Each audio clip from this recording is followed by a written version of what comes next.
In this video, I'm sharing 3 things I learned from the book Do-Over by Jon Acuff. This book talks about establishing a career savings account to deal with different types of career do-overs that we go through. So he talks about character, skills, relationships, and hustle, and he says we need all of these in our account because we go through different career transitions. So we might hit a career ceiling, in which case we need skills to break through it. We might establish a career bump when we unexpectedly lose our jobs and we need relationships to get through the transition. We might have a career jump where we move into a new role, and that's where we need character to help us out.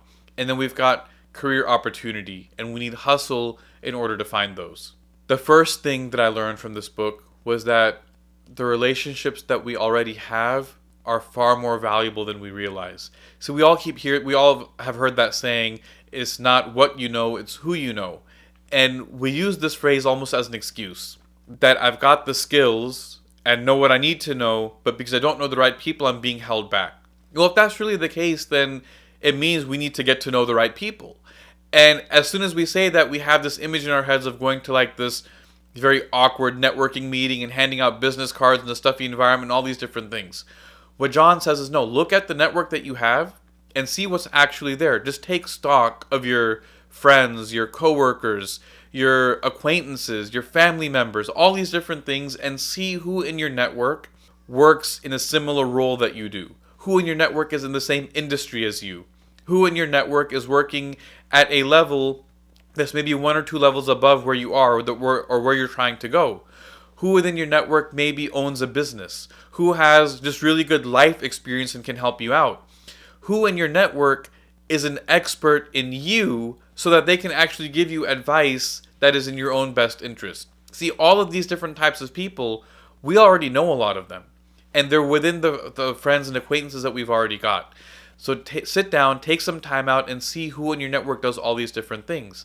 And now what do you do once you've got that network? Well, a couple of things. Number 1, you've got to invest in the relationship. See, a lot of times we don't actually intentionally invest in these relationships. We're just set up to do a job. We don't actually build our careers, and that's why we don't have career savings accounts. By the way, I talked about this when I shared 3 things I learned from the book Body of Work by Pamela Slim. I'll link to that in the description and hopefully here somewhere. But it talks about the fact that times have changed. We've got to craft our own careers and our own body of work. And so your relationships play a large part in that. Make sure that you're investing. How do you invest in those relationships? Number 1, add value. Find ways to meaningfully contribute and add value to the people around you. Now, don't do this in a quid pro quo, I did you a favor, you did me a favor type of way, but just out of just actually creating a relationship with someone. And then when it comes time to seeking their advice or seeking someone's input or seeking someone's help, make sure that you do it in a smart way. You know, seeking mentorship is something that is talked about a lot and everyone knows that it's really important, all these different things. But we've got people in our own circles that can mentor us, and sometimes it's in different areas. Someone might be a mentor to us, let's say as a parent or as a spouse or as a coworker in the business world, whatever the case may be. But sit and talk with people and get advice from them. And when you do, ask smart questions. So if you're speaking to someone, let's say, who's 2 levels beyond where you are now and you're trying to go there, you might say, hey, what advice would you give to someone who's, in my position 5 years behind where you are? What would you say that someone needs to do in order to move ahead successfully? Now, that sounds really obvious. But the reality is most people just don't do it. They don't sit down and actually have that conversation, much less ask that question. We don't actually just take the initiative to do that. Go have coffee with someone. But when you ask them those questions, what you're really getting out of this is something that Jon Acuff calls cheat codes.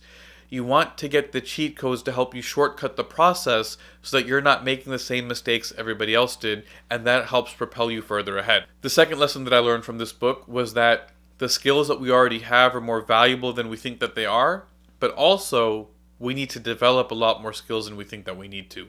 Let's break this down. So first is that we have a lot of skills that we sometimes undervalue them. And the reality is if something comes easy to us, or we've been doing something for a long time such that it's second nature, whether it's a technical skill or something else, we tend to think that it's not that complicated, it's not that difficult, it comes easy to me, therefore it must not be that valuable.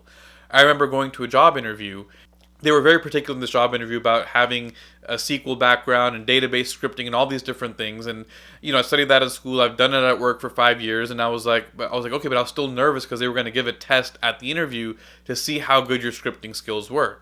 When I got in and took the test, it was something that people learn within the first 6 weeks of an introductory database class in the computer science program. Meaning someone who's been through that degree program or done a little bit of work experience with it, they know how to do this very easily, and they could knock that exercise out in maybe 5 minutes. But for someone who's not in that arena, someone who doesn't deal with that day to day, for them, this is a very difficult skill to come by, something that might be very difficult to learn, and therefore it holds high value. I might not think that it's much, but for someone else it might be something big. Again, the things that I'm good at might not be someone else's strength, and vice versa. The things that I'm bad at will be someone else's strength as well. So make sure that you take account of the things that you've done. Maybe you worked a summer job at the mall, but don't undervalue the fact that you learned how to deal with difficult customers, you learned conflict resolution, you learned all these different skills in that job that you had. Make sure that you're taking note of these. All of these things are part of your skills inventory. Now, the next part of it is making sure that you're also developing new skills. Now, see, a lot of, before, we used to kind of relegate this to our company because we're expecting to be with the same company. They'll develop us, they'll teach us the things that we need to know, and we know that that's no longer the case. So we have to make sure that we're taking the initiative to take care of the learning process for ourselves. Now, that might mean technical skills, but it also means soft skills. Things like exceeding expectations. Things like being someone that people like working with. Things like being grateful. There's certain things. One really great example that Jon gives in the book is be the person that loses the political war at work, but wins the relationship. The thing that happens in the professional world is that talent, pure talent, often levels off. See, everyone's already been through a process. You've been through school, you've been through a degree program, you've been through an interview process, you've been doing this work, for 5 years, 6 years, and so have your coworkers. There's not going to necessarily be a huge disparity in technical skills. My dad's been a pharmacy director for over 30 years. And I asked him one time, I said, look, all these pharmacists are really smart. They all had to have a certain type of grades, had a certain type of, admissions test score. They had to go to college for they had to go through all these steps that weed everybody else out. These are people that are normally at the top of their class. They're top performers, high achievers, all these different things. So when they get into the hospital, why is there so much turnover? And he said, look, the thing is, from a purely skills point of view, they're replaceable. If someone calls in sick, another pharmacist can come in and pretty much do the same job. There might be some people who are super exceptional from a skills perspective, but in general, the skill level is more or less the same. It's a negligible difference from person to person. The thing that causes turnover is the soft skills. Do people actually like working with you? Do they enjoy being around you? If they don't, you're really not that valuable to the organization because they can replace you with someone with a similar technical skill set.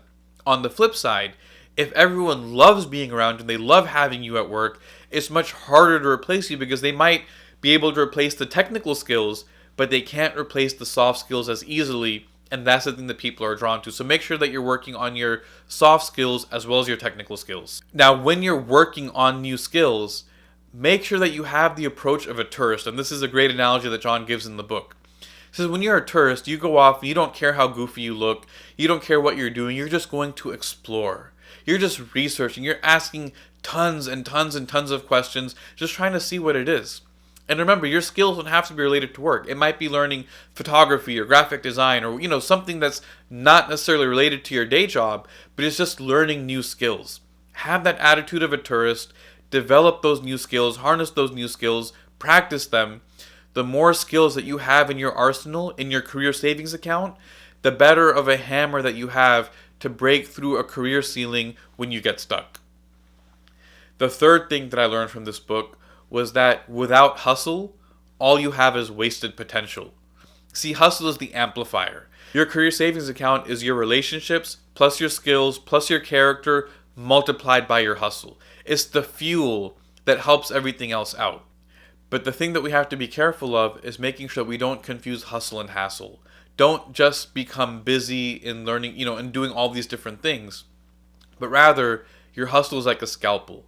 You focus in on the things that you need to work on, your relationships, your skills, your character, whatever these things are that you need to work on to help progress your career. You get focused on them and you hustle, and you put in more effort and you work harder and smarter than everybody else, but at the same time, with that scalpel of hustle, you're also eliminating the other things that you don't need to be working on. Hustle is that effort that you put in that amplifies all these other things and helps you to get through those career transitions, those do-over phases that we all inevitably go through. That's 3 things I learned from the book Do Over by Jon Acuff. There's a link to the book in the description. Put up a new video every week, so make sure you hit the subscribe button, the like button, leave a comment, let me know what you thought.